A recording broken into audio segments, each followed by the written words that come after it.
Hello दोस्तों, welcome to Arvind sir motivation channel. आज ये टॉपिक जबरदस्त है क्योंकि भारत में ही पूर्णतः निर्मित एक प्राइवेट कंपनी ने रॉकेट बनाया है और उसको इंडिया ने लॉन्च किया है।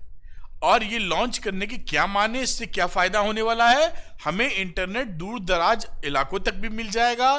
केवल यही नहीं होगा, बहुत सारे फायदे होंगे और इसके बारे में मैं डिस्कशन भी करूंगा। और ये जो लॉन्च है ये पहली बार इंडिया में किया गया है। किस तरह का लॉन्च है, क्या फर्क है, अभी बात करते हैं। अगर ये वीडियो आपको पसंद आए तो लाइक और सब्सक्राइब कीजिएगा और channel Arvind sir motivation channel को सब्सक्राइब करना मत भूलिएगा। इंस्टाग्राम पे फॉलो करने के लिए लिंक डिस्क्रिप्शन में दिया हुआ है। चलिए बात को देखते हैं। जैसा कि आपने थंबनेल पढ़ा होगा कि इंटरनेट की तरफ भारत की नई उड़ान, भारत ने रॉकेट छोड़े। तो भारत ने रॉकेट छोड़े हैं, ये क्यों, पहले वाले जो रॉकेट छोड़े उससे भिन्न क्यों है? अमेरिका, चाइना, यूरोप की तर्ज पर भारत ने अब परमिशन दे दी है निजी कंपनियों को कि वो रॉकेट बना सकते हैं और अपने स्पेस में भेज सकते हैं। ऐसा क्यों करने की जरूरत पड़ रही है? क्योंकि ये समझा जा रहा है कि अंतरिक्ष में बहुत सारे सैटेलाइट्स की जरूरत है अब, और उस सैटेलाइट की मदद से हमें किन किन जगहों पर फायदा मिलेगा उसका भी डिस्कशन हम करेंगे।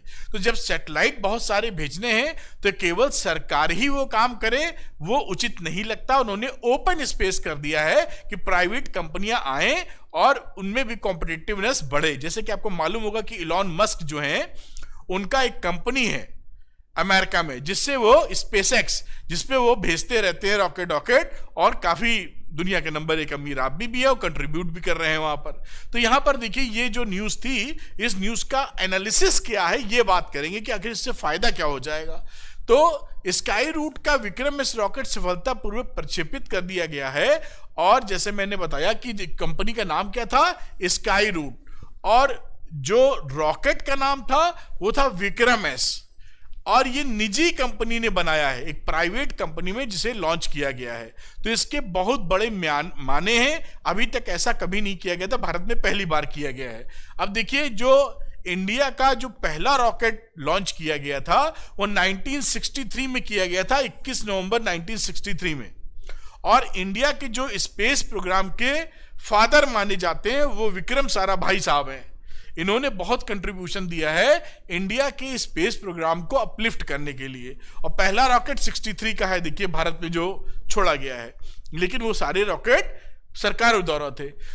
मोदी साहब का भी ये मानना है और सरकार का भी ये मानना है कि जो अंतरिक्ष की अर्थव्यवस्था है वो 1 लाख करोड़ से भी ज्यादा की है। तो अर्थव्यवस्था का मतलब है वहां पे रॉकेट भेजना, वहां पर सैटेलाइट भेजना, क्योंकि सैटेलाइट का उपयोग बहुत ज्यादा है आज के जमाने में। क्या क्या उपयोग है, किन किन ढांचों में, किन किन आयामों में ये हमारी मदद कर सकता है, वो भी देख लेते हैं। अच्छा, क्या है विक्रम एस की खूबी? ये सिंगल लॉन्च था और ये इसमें जो कैपेसिटी है वो 546 किलोग्राम का जो खुद रॉकेट का क्षमता रही, इतना वजन का था, और 83 किलो वजन 100 किलोमीटर ऊपर तक ले जाने में ये कामयाब रहेगा। साथ में इसमें 3D प्रिंटिंग की वजह से जो स्टेबिलिटी है वो काफी अच्छी है, वो झटके वगैरह झेल लेगा। तो कितना किलोग्राम? 83 kg 100 किलोमीटर तक ऊपर ले जाने में सक्षम है। और लॉन्च तो कर दिया गया है। क्या क्या फायदे मिलेंगे? अब आने वाले दिनों में जब प्राइवेट कंपनियां सैटेलाइट भेजेंगी अंतरिक्ष के अंदर, तो उन सैटेलाइट्स का क्या फायदा मिलेगा? पहला फायदा हमें मिलता है कृषि क्षेत्र के अंदर। कृषि क्षेत्र में हम पहले मौसम का सही हाल बता सकेंगे। अभी देखिए, हिंदुस्तान में मौसम का हाल जो बताया जाता है बहुत ज्यादा भरोसा उस पर नहीं हो पाता, क्योंकि बताते हैं कुछ, हो कुछ जाता है। तो सटीक इंफॉर्मेशन मिले कि कब बारिश होने वाली है और हालचाल कैसा मौसम का रहने वाला है, उसके हिसाब से जलवायु कैसे रहने वाली है, उसके हिसाब से सैटेलाइट से जो इंफॉर्मेशन मिलेंगी वो हमारे जो किसान भाई हैं उनको मदद पहुंचाएंगे। अल्टीमेट हम लोग को खाना तो अनाज ही है ना, तो अनाज आराम से पैदा होना चाहिए। दूसरी बात करते हैं कम्बैटिंग हजार्ड। अब आपने देखा होगा कि कई जगह भूकंप आते रहते हैं, झटके। तो भूकंप का या मौसम में तगड़े बदलाव का हमें पहले से पता नहीं चल पाता कि सुनामी कब आने वाली है।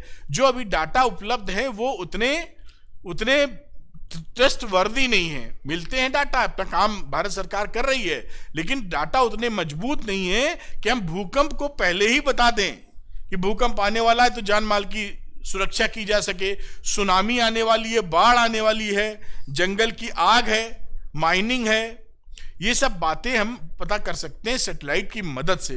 तो ये कंबैटिंग हैजार्ड्स अगर सैटेलाइट्स और अच्छे जाएंगे, क्योंकि देखिए जब भी कंपटीशन बढ़ता है, जैसे आपको थोड़ा ध्यान हो तो पहले जब एयरटेल, जियो, वोडाफोन नहीं थी तो एक बीएसएनएल कंपनी हुआ करती थी, आजकल भी है, लेकिन वो जो देती थी वही झेलना पड़ता था। कभी सिग्नल नहीं मिल रहा, कभी बात नहीं मिल रही।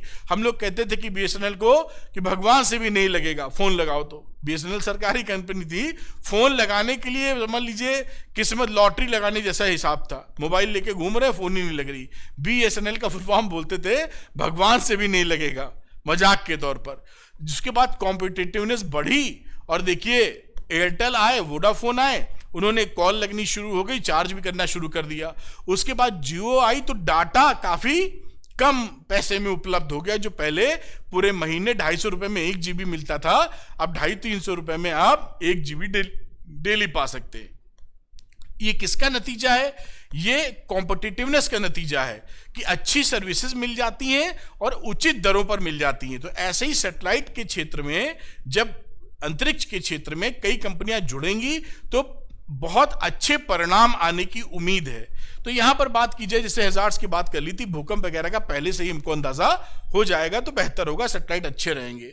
इनहैंस कनेक्टिविटी, देखिए क्या है कि हमारे पास हिंदुस्तान की बात करें तो बहुत सारी ऐसी जनता, रूरल जनता है जो ज्यादा डीप अंदर रहती है, जंगलों के उधर रहती है, कहाँ वहां इंफ्रास्ट्रक्चर नहीं है, रोडें तक अभी नहीं बन पाई है, तो वहां इंटरनेट की सुविधा, खंबा गाड़ गाड़ के तार गाड़ना या अंदर तार बिछाना जमीन के नीचे बहुत मुश्किल है, अभी तक नहीं हो पाया है, काफी लोग छूटे हुए हैं। अब इसी जगह अगर सैटेलाइट लगा दिया जाए, जैसे कि आपने देखा था कि डिश टीवी आ गया या टाटा स्काई आ गया, तो कहीं भी आदमी हो लगा देता छतरी और पकड़ने लगता है, तो उसके लिए आपको तार बिछाने वाला लफड़ा खत्म हो गया। ऐसे ही मान लीजिए आपको इंटरनेट मुहैया कराने के लिए सैटेलाइट्स लग जाएं तो आपको नीचे खंबा लगाना, तार बिछाना सब कुछ नहीं करना है। आप उसी सैटेलाइट की मदद से इंटरनेट हिंदुस्तान में हर जगह मुहैया करा पाएंगे। तो जो लोग नहीं जुड़े हैं इंटरनेट से, उनको जोड़कर उनकी परेशानियों को समझकर उनका हल निकाला जा सकता है, उनको मेन स्ट्रीम में शामिल किया जा सकता है। तो ये बड़ी ही शानदार चीज इनहैंस्ड कनेक्टिविटी मिल जाएगी, क्योंकि जितना ज्यादा हिंदुस्तान के सभी लोग एक दूसरे को जानेंगे, पहचानेंगे और उनका रिस्पेक्ट करेंगे, उतना ही हेल्दी ग्रोथ होगा, एक दूसरे के परेशानियों को हटा पाएंगे हम। ऐसे ही एक पुख्ता रिपोर्ट आई थी, रीचिंग द अनरीचेबल, वहां पहुंचना जहां पहुंचना अभी संभव नहीं है। और ये WEF, वर्ल्ड इकोनॉमिक फोरम ने बोला था कि 49% की जो अनकनेक्टेड लोग हैं उनको भी ये सैटेलाइट जोड़ने का काम करेगा। 49% आप मोटा मोटा आधी जनता मान लीजिए।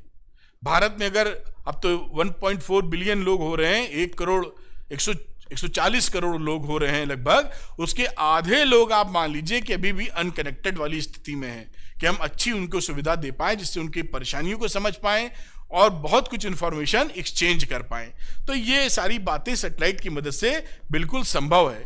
सिक्योरिटी आर्किटेक्चर, हमारा जो स्पेस टेक्नोलॉजी अगर डेवलप होता है तो हमारी जो वो है अपनी आर्मी कह लीजिए, मतलब पूरी सेना की बात कर लीजिए, तो उनको बहुत कुछ जानने समझने का मौका मिलता है कि कहां पर दुश्मनों की क्या हरकत है, कहां एटम बम फोड़ा गया, कहां बम फोड़ा गया, ये सारी बातें पता चल जाती हैं। अंतरिक्ष का उपयोग मिसाइल लॉन्च में किया जाता है और परमाणु विस्फोटों का पता लगाया जाता है। यही नहीं, माइनिंग वगैरह में मैंने पहले बताया था कि जान लेते हैं उस स्पेस से ही कि कहां पर माइनिंग करना बेहतर है। तो ये सैटेलाइट के अभूतपूर्व एडवांटेजेस आज हो गए हैं और उसमें हिंदुस्तान ने अमेरिका की तरह, चाइना की तरह, यूरोप की तरह निजी कंपनियों को ओपन कर दिया है कि आप आकर अच्छे रॉकेट बनाकर, अच्छे सैटेलाइट बनाकर डालें। तो ये एक बड़ी ही इन डेप्थ स्टडी थी, इन डेप्थ बात थी जो हमें आपको पता चलना चाहिए कि इसके दूरगामी परिणाम आने वाले हैं। उम्मीद है ये वीडियो पसंद आया होगा। वीडियो अगर पसंद आया तो लाइक और शेयर कीजिएगा। अरविंद सर मोटिवेशनल चैनल को सब्सक्राइब कीजिए। इंस्टाग्राम पे फॉलो करने के लिए लिंक डिस्क्रिप्शन में दिया है। Thank you very much, wish you all the best.